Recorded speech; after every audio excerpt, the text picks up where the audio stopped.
제가 몇 년 전에 어느 교회 수련회 강사로 초대를 받아서 산속에 있는 수련장에 차를 몰고 간 적이 있습니다. 출발할 때는 낮이었어요. 근데 집회를 마치고 나니까 밤이 아주 늦었더라고요.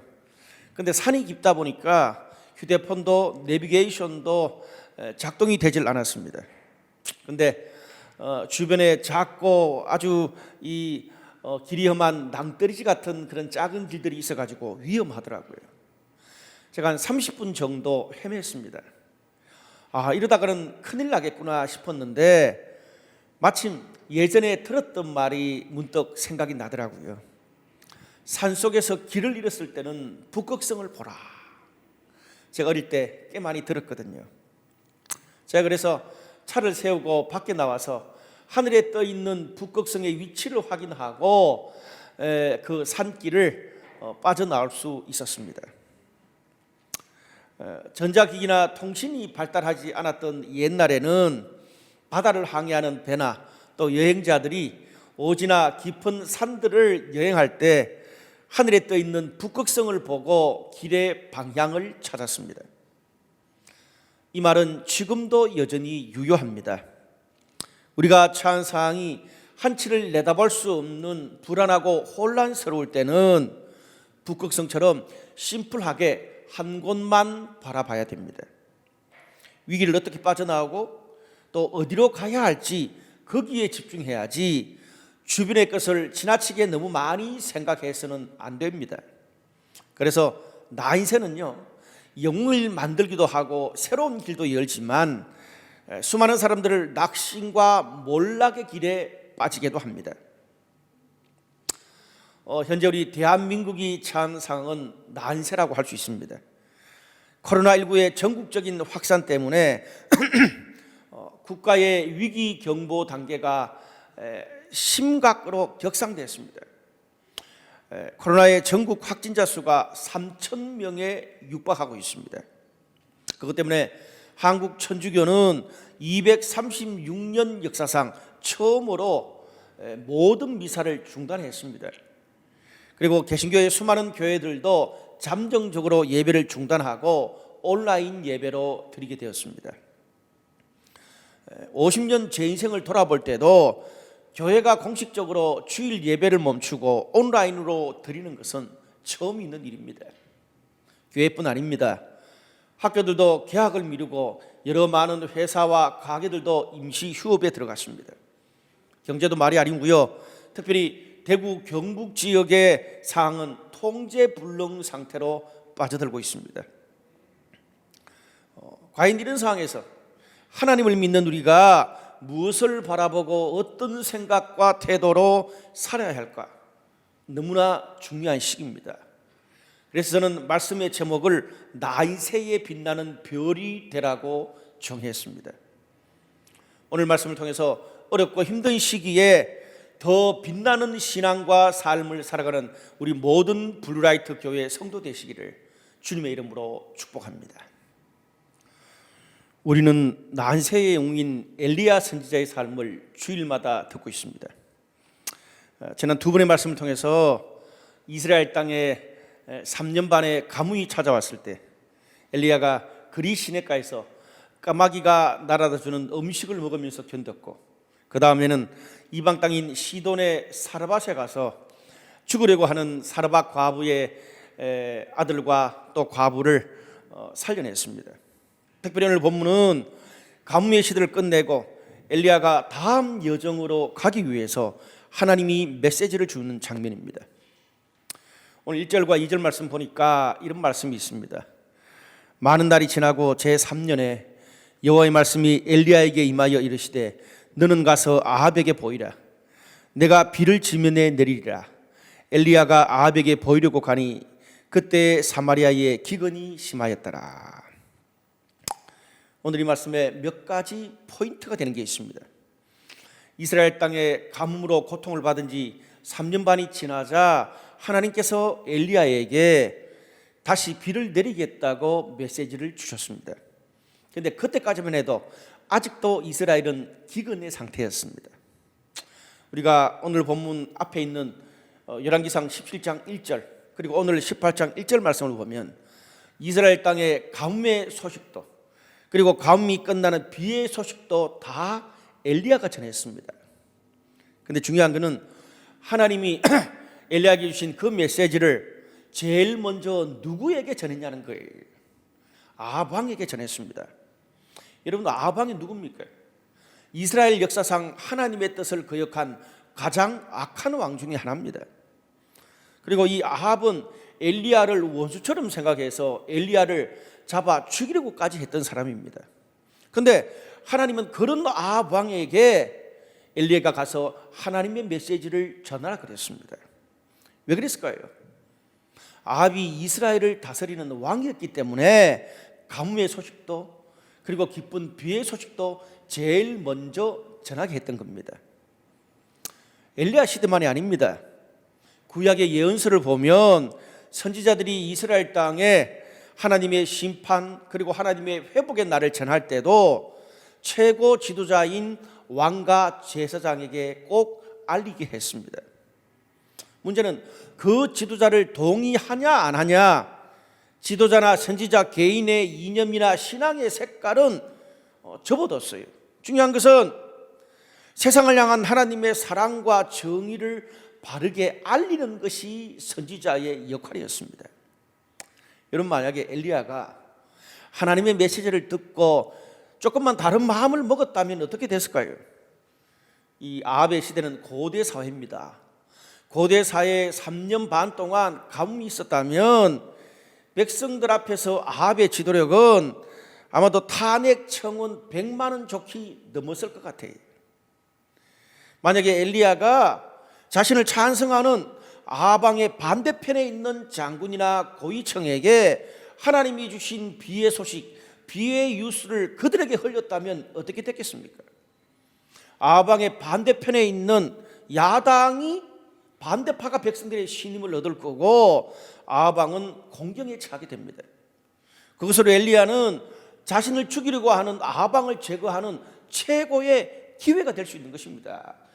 비의 그 소식을 가지고 있는 것 때문에. 그런데요, 하나님은 가뭄과 비의 소식을 어떤 하나의 선지자나 왕이나 반대파나 특정한 개인의 살이살고를 위해서 사용하는 것을 원치 않으셨습니다. 왜? 그것은 그 땅의 백성을 죽이고 살릴 수 있는 국가와 공동체의 명운이 달린 중요한 문제가 되기 때문에 그렇습니다. 그래서 선지자는요, 가뭄과 회개의 날에는 회개하고 깨어서 하나님이 원하는 삶을 살라고 외쳤고, 또 회복의 날에는 힘들더라도 포기하지 말고 끝까지 하나님 붙들고 잘 이겨내라고 선포했습니다.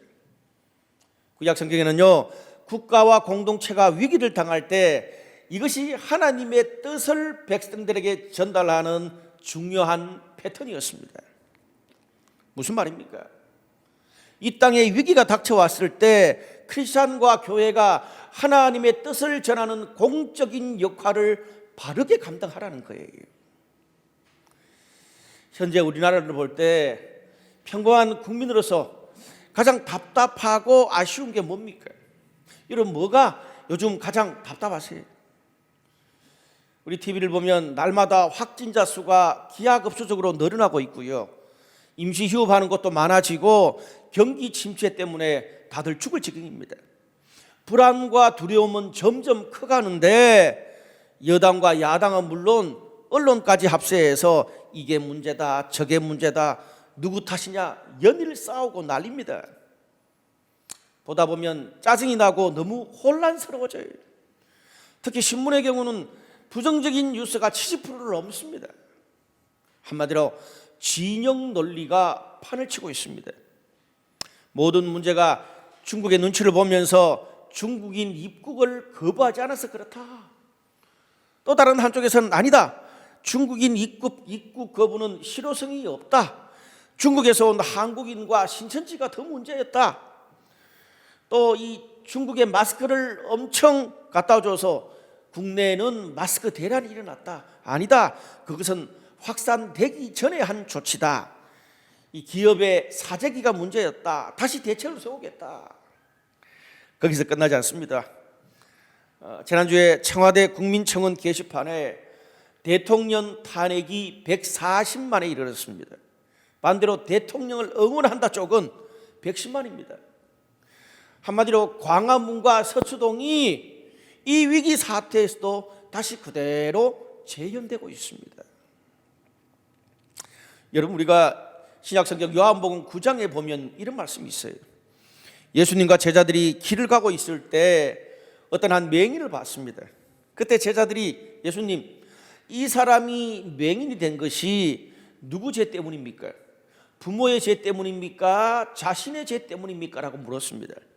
그때 예수님이 그건 부모의 죄 때문이 아니라 하나님이 하시는 일을 나타내기 위함이다 라고 이야기했어요. 서로 바라보는 각도가 다릅니다. 또 마가복음 9장에 보면은 예수님이 제자들 3명을 데리고 산 위에 올라가서 변형됐습니다. 거기서 베드로가 초막 셋을 짓자고 말합니다. 근데 그 다음에 산 아래 내려와 보니까 귀신 들린 아이를 두고 쫓아내 주지도 못하면서 제자들과 서기관들이 삥 둘러서서 이게 맞다 저게 맞다 서로 변론만 하고 있었습니다. 그것을 본 답답한 그 아버지가 예수님께 가서 답답함을 호소하면서 고쳐달라고 부탁했어요. 그러자 예수님이 믿음이 없는 세대를 꾸중하면서 고쳐주셨습니다. 여러분 생각해 보세요.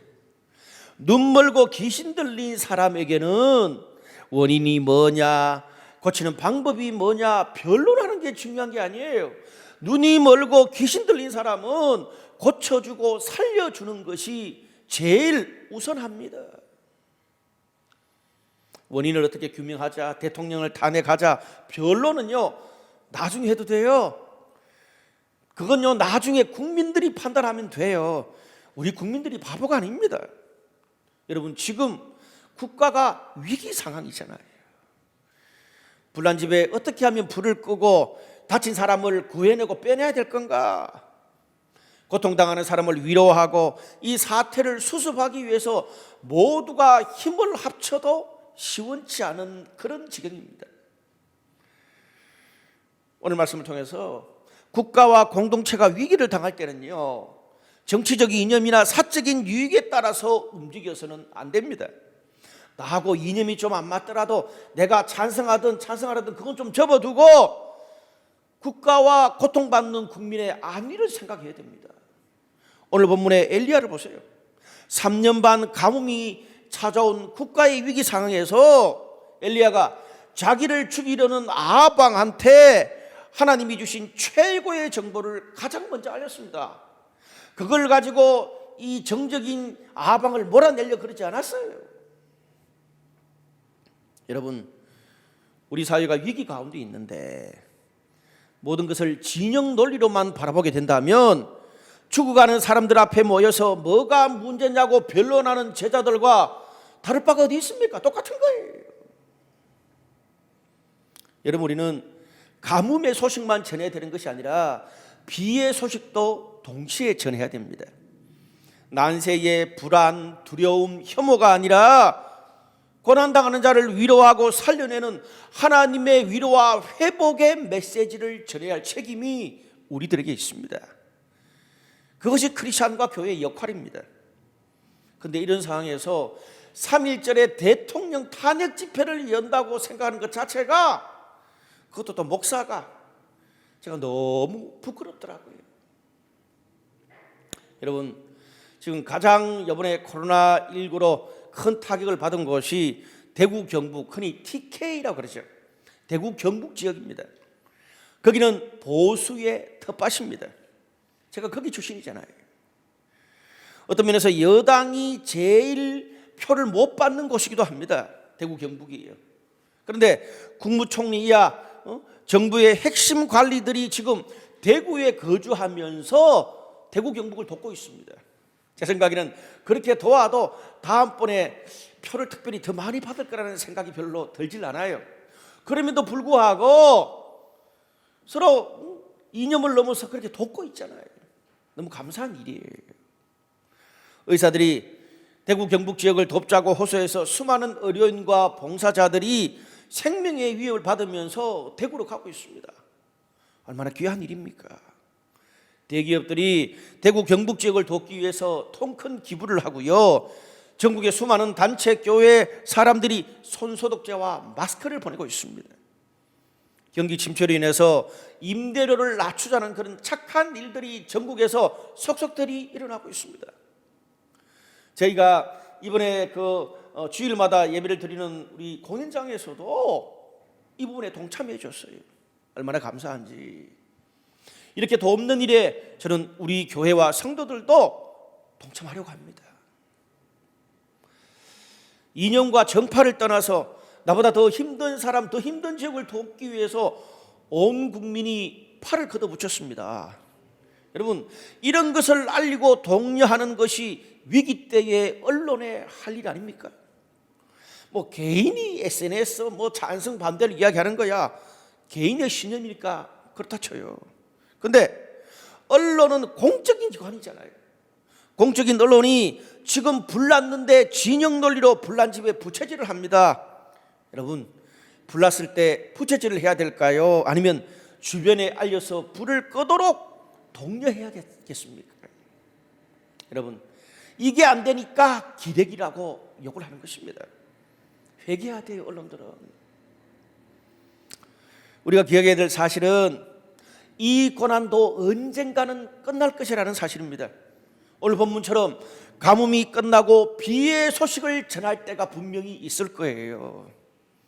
아직 우리 중에는 가뭄이 있지만 우리가 고난당하는 자를 위로하고 돕고 함께 일으키는 희망의 소리를 전하는 저와 여러분, 우리 블라이트 교회 되시기를 간절히 바랍니다. 이것이 이 시대 엘리야의 사명을 전하는 길입니다. 오늘 두 번째 본문은 예수님이 선지자 엘리야와 엘리사 뒤에 엘리사 시대를 살았던 두 사람, 사라밧 과부와 나아만 장군의 믿음을 이야기하면서 그 시대 신앙인들에게 도전하는 장면입니다. 특별히 누가복음 4장 이 앞의 이야기를 보면 예수님께서 본인이 자라나셨던 고향 나사렛의 한 회당에서 이 성경 말씀을 읽다가 그것을 풀어서 설명해 줬어요. 그 말씀을 듣고 받아들인 사람도 있었지만 받아들이지 않는 무슨 목수의 아들이 성경을 해석해 반대하는 사람도 있었어요. 오늘 그런 반응을 보고 예수님께서 이 본문의 말씀을 하신 거예요. 누가복음 4장 25절에서 27절까지 말씀 보니까 이런 말씀이 있습니다. 엘리야 시대에 하늘이 3년 6개월간 닫히어 온 땅에 큰 흉년이 들었을 때에 이스라엘에 많은 과부가 있었으되 엘리야가 그 중에 한 사람에게도 보내심을 받지 않고 오직 시돈 땅에 있는 사렙다의 한 과부에게 뿐이었으며 또 선지자 엘리사 때에 이스라엘에 많은 나병 환자가 있었으되 그중 한 사람도 깨끗함을 얻지 못하고 오직 수리아 사람 나만 뿐이었더라. 3년 6개월 동안 이스라엘에 흉년이 있었대요. 근데 그 흉년 중에 많은 과부들이 있었지만 엘리야를 통해서 기적의 떡을 먹은 과부는 사렙다, 이방인의 지역입니다. 이방인 과부 한 사람이었다는 거예요. 또 엘리사 시대에 수많은 사람이 나병에 걸렸습니다. 근데 그때 고침을 받은 한 사람도 수리아 땅, 이방 땅이거든요. 신앙을 모르는 이방 땅이에요.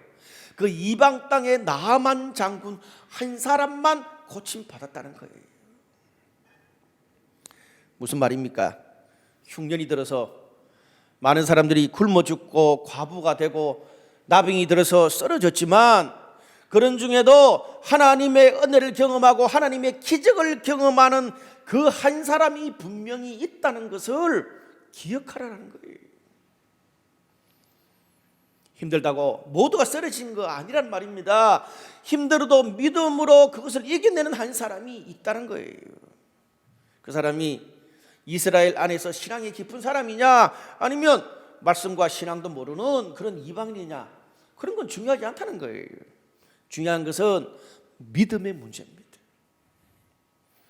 예수님이 이 말씀을 하시니까 많은 유대인들이 예수님을 회당 밖으로 쫓아내고 낭떠러지에 밀어 떨어뜨리려고 했습니다. 똑같은 말씀, 똑같은 환경에서 반응이 달랐습니다. 여러분, 그런 면에서 가뭄과 난세는 우리의 믿음이 드러나는 좋은 기회가 될 수 있습니다. 지금 우리가 처한 상황은 흉년의 가뭄이고 몸과 마음이 병들 수 있는 그런 상황입니다. 그런데 오늘 그런 어둠의 시대에 예수님은 놀라운 말씀을 하셨습니다.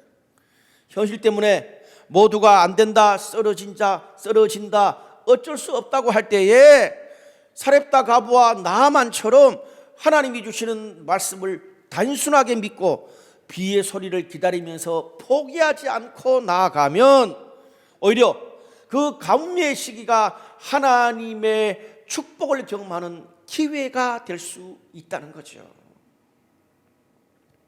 그렇게 우리 가정, 우리 회사, 우리 교회, 우리 나라가 코로나로 경기 침체로 쓰러지는 수많은 사람, 수많은 나라 중에 오히려 하나님의 기적과 회복을 경험하는 그런 사렙다 과부 나아만처럼 회복되는 그 한 사람, 그 한 나라가 될 수 있다는 사실을 믿음으로 붙들라는 겁니다. 저는 오늘 이 말씀을 난세에 주시는 하나님이 우리에게 주시는 메시지로 저와 여러분이 붙들기를 축원합니다. 이번 코로나19 사태로 우리가 잃은 것도 많지만 얻은 것도 많습니다. 대한민국의 이 코로나 확진자가 짧은 시간에 기하급수적으로 늘어난 것에 대해서 미국의 한 언론기관이 이런 평가를 했더라고요. 우리가 그렇게 짧은 시간에 이 확진자가 많은 이유가 한국의 이 조사 시스템이 너무 빠르대요. 그리고 또 한국의 의료보험 단가, 그게 싸가지고 검사를 받는 비용이 싸가지고 빠른 시간에 많은 사람들이 검사를 받을 수 있었다는 겁니다. 또 하나는 확진자 숫자를 정직하게 발표했대요. 여러분, 중국의 경우에 이 공산당 체제가 부담을 느껴서 그 숫자를 은폐했다고 이야기합니다. 전 세계가 중국이 공개하는 숫자를 잘 믿질 않아요. 일본과 미국도 마찬가지입니다. 검사하는 것도 늦고요, 비싸고, 그리고 아주 적습니다. 그리고 일본은 올림픽 때문에, 미국은 대선 때문에 이런 부분을 자꾸 침묵하고 덮어버리고 있습니다. 미국의 경우에요, 이 코로나 바이러스 조사 한번 하는데 한국은 16만 원인데 미국은 400만입니다. 시간이 지나면 이 미국이 코로나 때문에 이 받을 피해가 상승을 초월할 수 있어요. 많은 전문가들이 이런 전염병들의 추세가 시간이 지나면 지날수록 점점 더 많아질 것이라고 예상을 하고 있습니다. 여러분, 제3, 제4의 이런 코로나19 같은 사태가 전 세계에 더 많이 일어난다는 거지요. 그때 어떻게 대처해야 되는지 우리 정부와 온 국민은 그런 어려움 속에서 노하우를 가지게 됐잖아요. 왜? 정직하게 대응하고 정직하게 발표했기 때문에 그렇습니다. 또 이번 사태 때문에 한국의 의료 시스템과 전수조사, 의료보험은 전 세계에 알려지게 됐습니다. 이 코로나가 한국이 지나고 나면 아마 전 세계에 지금 이미 도 시작됐는데 저는 한국보다 더 난리가 날 거라고 생각해요. 왜? 한국보다 대응을 더 잘 못하거든요. 전 세계가 어려움을 당할 때 아마 이 한국의 경험과 노하우가 세계적으로 큰 역할을 하게 될 것이라고 저는 생각을 합니다. 이번 코로나 사태를 겪으면서 우리가 예상 밖의 전혀 새로운 하나님의 일하심을 보게 됩니다. 그동안 신천지가 우리의 가정과 사회를 파괴하는 치명적인 이단이라고 기독교계에서 계속 언급하고 말해왔습니다. 그런데 사회에서 우리 기독교계가 이야기하는 것을 콧방귀도 끼지 않았습니다. 그거는 기독교에서 보는 이단이지 일반 사회에서 무슨 잘못을 했냐는 거예요. 이번 일로 인해서 신천지의 거짓과 속임수, 감춰진 것들이 세상에 속속들이 드러나고 있습니다. 신천지에 이 연결된 사람들의 수가 30만에 가깝다고 이야기합니다. 정치, 연예계, 스포츠, 이제는 교회 안에도 신천지가 들어와 있습니다. 여러분, 만약에 이번에 신천지가 정리되지 않았다면 지금이 거의 한 30만 가까이 되니까 50만, 100만 되는 것은 시간 문제입니다. 그때는 온 나라가 신천지 손안에 들어가서 어쩔 수 없는 지경이 될 거예요. 그런데 지금 참 묘한 그런 상황이에요. 내가 신천지라는 것을 알리지 않으면 확진 판정이 되어서 건강에 위협을 받습니다. 그러니까 건강의 위협 때문에 어쩔 수 없이 살아야 되니까 신천지를 알릴 수밖에 없는 상황입니다. 아마 이건 누가 어떤 인위적으로 그림을 그려도 이렇게 상을 만들 수가 쉽지 않습니다. 외통수에 걸린 거죠. 저는 하나님이 도우셨다고 생각을 합니다. 여러분, 이 세월호 사태, 몇 년 전에 세월호 사건을 통해서 구원파가 정리됐다고 그랬습니다. 저는 이번 코로나 사태로 인해서 신천지가 한국사회에서 정리가 되기를 바랍니다. 특별히 이번 코로나 사태로 떠오르는 영웅들도 있습니다.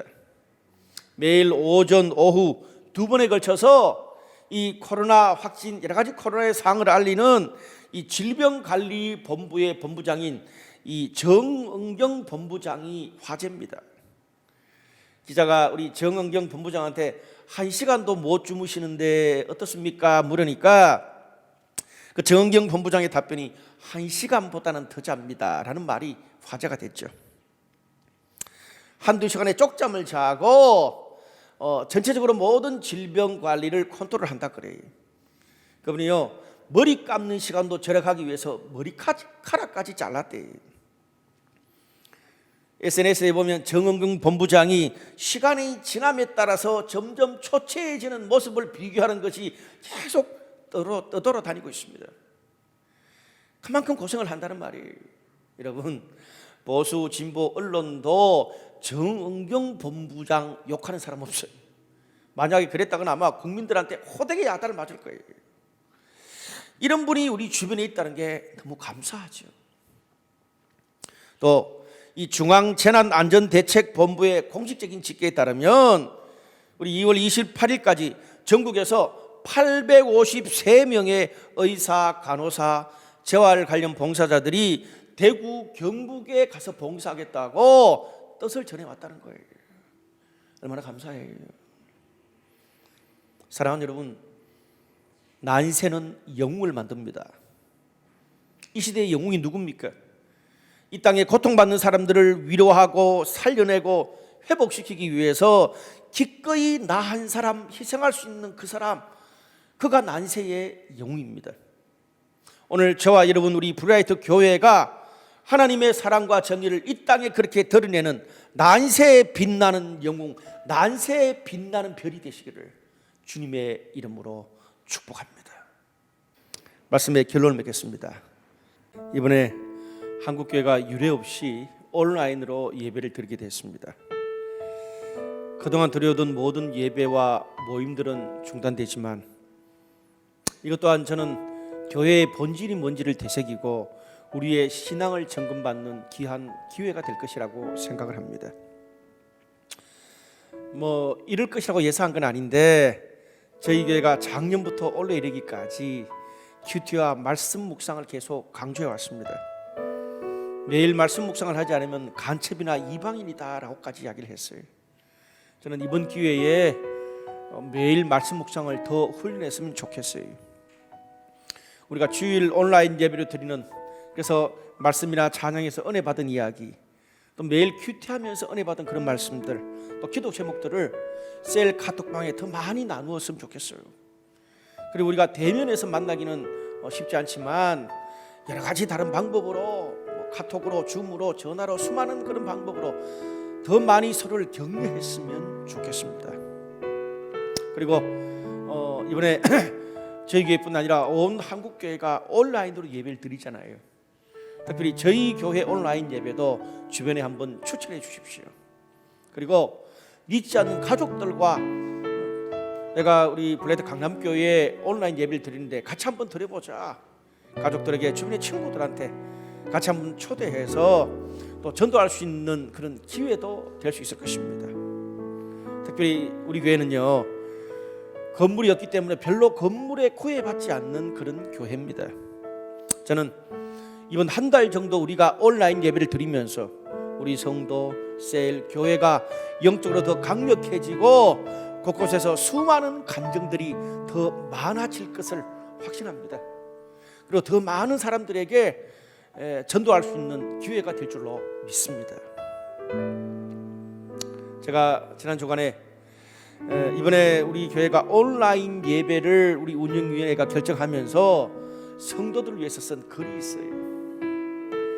그 글을 제가 읽어드리면서 오늘 설교를 마치려고 합니다.